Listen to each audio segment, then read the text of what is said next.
C'est un plaisir de vous retrouver, chers fidèles de la télévision Renaissance. Nous sommes jeudi 19 décembre 2019. Bonjour, bonsoir et bienvenue à ce journal. Et tout d'abord, les principaux titres. Début du travail d'exhumation des personnes tuées pendant la guerre au Burundi. Travail commencé lundi par la commission Vérité et Réconciliation en zone Kamenge de la commune Nahangwa. 3 secteurs au Burundi, la police, la justice et les marchés publics sont les plus gangrénés par la corruption. Résultat d'un sondage où 90% des participants affirment que la corruption a augmenté durant les 4 dernières années. Vous le suivrez dans ce journal. Ensemble pour la République, c'est le nouveau parti politique créé par Moïse Katumbi en République démocratique du Congo qui visera à instaurer une véritable démocratie dans ce pays. Le développement de ce journal dans un instant.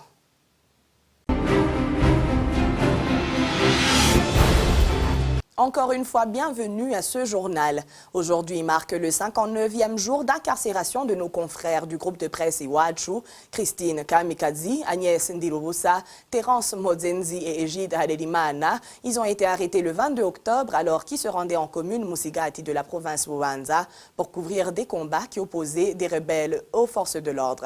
Ils sont poursuivis pour complicité d'atteinte à la sûreté de l'État. Le mercredi 20 novembre dernier, la cour d'appel de Nahangwa a décidé de les maintenir en prison. Le travail de déterrer les restes des personnes tuées pendant la guerre est opéré par la commission Vérité et Réconciliation CVR. Cette annonce est faite ce mercredi par Pierre Claver Ndaï-Chalié, le président de cette commission. C'était au cours d'une conférence animée avec les journalistes. Il fait savoir que ce travail a débuté ce lundi en zone Kamenge de la commune Nahangwa, à l'ancienne place du marché. Suivez. Je vais vous rassurer en disant que la dernière réunion que nous avons organisée au centre de la Croix-Rouge ici en Ngagara, nous étions avec la population, les chefs de zone, les chefs de quartier. Ici où nous sommes en train de travailler, nous avons ce périmètre principalement où les gens venaient enterrer les leurs parce qu'ils ne pouvaient pas amener les morts dans les cimetières.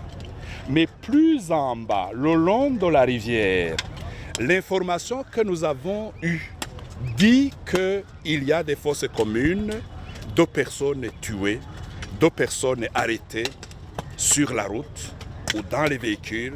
Vous savez, les crises que le Burundi a connues ont créé plusieurs types de comportements. Savez-vous qu'il y a des gens qui sont morts ici, qui n'habitaient pas le quartier de Kamenge, parce qu'ils étaient de passage. Il y a des gens qui étaient arrêtés dans les bus, de passage à Kamenge. Mais il y a aussi des résidents de Kamenge qui ont été fauchés. Je vous assure que dans un petit pays comme le Burundi, dans une petite ville comme Bujumbura, dans un quartier où les gens parlent la même langue, la vérité, à 90%, elle est connue des adultes.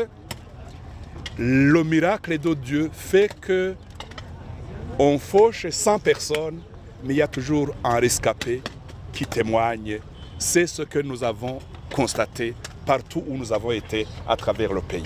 Toujours pas d'offres intéressantes de construction sur le site du marché central de Bujumbura. Joseph Rutore, deuxième vice-président de la République, dit que ça demande beaucoup de moyens pour construire sur ce site. Il dit aussi qu'on ne peut pas y ériger ce qu'il y avait avant, mais plutôt quelque chose de remarquable qui serait comme le miroir du pays. Il a tenu ses propos lors de la session qui s'est tenue ce mardi avec les parlementaires. Suivez. La place où se trouvait le marché central de Bujumbura, vous dites que c'est le miroir du pays. C'est la même place que nous ne voulons pas construire n'importe quoi. On veut qu'il soit le miroir du pays. Ça demande beaucoup de moyens, mais jusqu'à présent, il n'y a personne qui cherche cette place pour construire quelque chose d'exemplaire. La majorité cherche cette place, mais on les dit que ce n'est pas à vendre. S'ils veulent l'exploiter, qu'ils viennent et qu'ils travaillent avec le gouvernement. La façon dont vous voulez exploiter cette place, c'est ce que nous voulons aussi. On ne veut pas mettre la même chose qui était auparavant. Nous voulons construire quelque chose de remarquable, quelque chose qui soit vraiment le miroir du pays, le miroir de la capitale économique.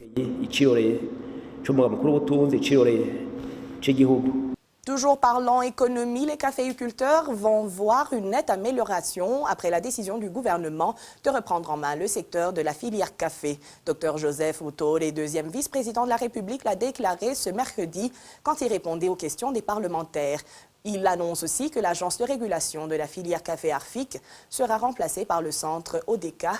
Nous suivons encore une fois Joseph Outole.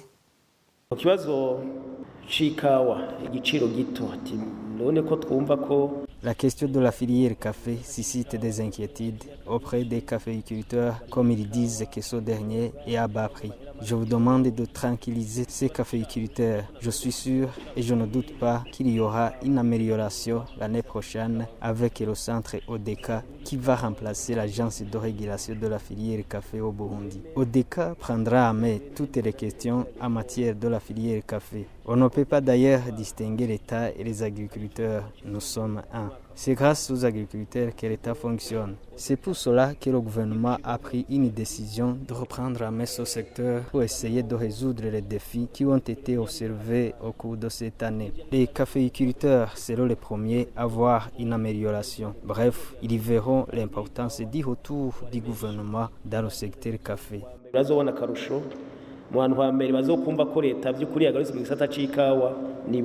La police burundaise, la justice et le secteur des marchés publics restent les secteurs les plus menacés par la corruption. Cela transparaît dans un sondage effectué dans le cadre de la synergie des médias, Radio Inzamba, RPA et la Télé Renaissance. Près de 200 participants se sont exprimés. Parmi ceux-là, 90% affirment que la corruption a augmenté durant les 4 dernières années. N'est-ce pas, Révérien Badikamwe? Comme les 2 derniers sondages déjà faits sur la sécurité et sur le système sanitaire au Burundi, les hommes viennent en avant même dans celui de la corruption. Sur près de 200 participants, les femmes se sont exprimées jusqu'à 18%, tandis que les hommes ont atteint 83%. Les participants dont l'âge est compris entre 35 et 55 ans restent majoritaires comme avant. Ils sont à près de 50%. Les 18-35 ans suivent à près de 40%. Les 55 approchent une participation de 20%. Le sondage sur la corruption a vu la participation de ceux qui sont au pays comme ceux qui sont à l'extérieur. Ceux de l'extérieur du Burundi ont atteint 55% de participation, ceux de l'intérieur sont à 46%. Plus de 84% des participants donnaient la mention de très grand en termes de niveau de la corruption au Burundi, avec la justification d'un pourcentage de 78% qui affirment avoir donné la corruption pour un service qu'ils devraient bénéficier gratuitement. 22% n'ont pas payé la corruption. 91% disent que la corruption a augmenté durant les 4 dernières années. 4% disent qu'elle a diminué et 7% qu'ils la trouvent constante. 3 secteurs sont jugés les plus menacés des autres par ce fléau de la corruption. Il s'agit du secteur de la police nationale, de la justice et du secteur des marchés publics. D'une façon générale, les participants regrettent que la corruption soit le mode de vie des personnalités qui sont à la tête des institutions étatiques ou para-étatiques. Les membres du CNDD-FDD viennent en tête. Ils mènent une vie luxueuse alors que les salaires sont moyens comme ceux des autres fonctionnaires de leur rang. Merci à Révérien Badikamwe. Et dans le pays voisin au Congo, Moïse Katumbi franchit une nouvelle étape dans la vie politique. Il vient de créer son propre parti Ensemble pour la République, dans le but de l'instauration d'une véritable démocratie en RDC. Le nouveau parti politique de Moïse Katumbi vient pour mettre fin à la coalition politique Ensemble pour le changement qui dirigeait depuis la période électorale de 2018. Sans surprise, les 6 leaders du parti politique de regroupement G7 ont décidé d'adhérer au nouveau parti de Moïse Katumbi. Et aux États-Unis, Donald Trump a été inculpé d'abus de pouvoir et d'obstruction au Congrès.